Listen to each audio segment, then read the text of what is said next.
And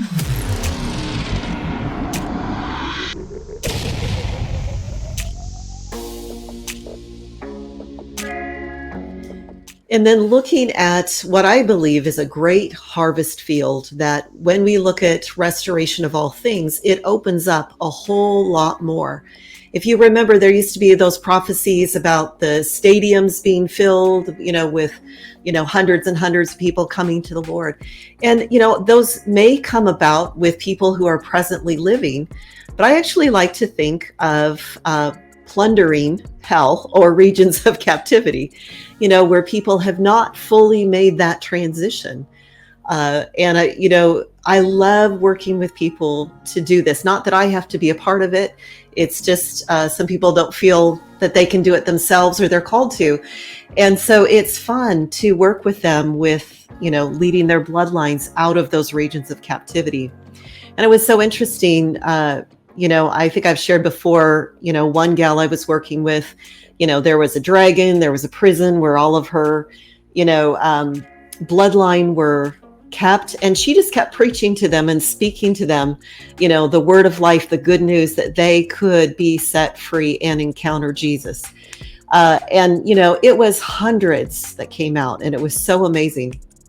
This past week, I worked with a couple, and again, it's this thing of God knows what's best in every situation. And sometimes we have expectations. And, this was kind of a slow start. It was just very simple things that we were seeing. And, in the end, it didn't seem like, hundreds coming out of hell or something like that.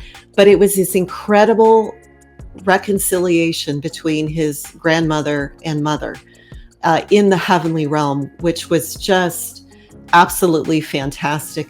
And it brought healing to his heart, and I believe the ripple effects to his family who is still living. And so there's so much more than we think of that we can do in restoration with our bloodline. And so, if you're called to that, if you'd like to learn more about that, we're happy to, walk that through with you. Also, lingering human spirits. And I know this is controversial. If you know us here, you don't have to believe everything we believe. You're free to choose, what you want to believe and what God is showing you.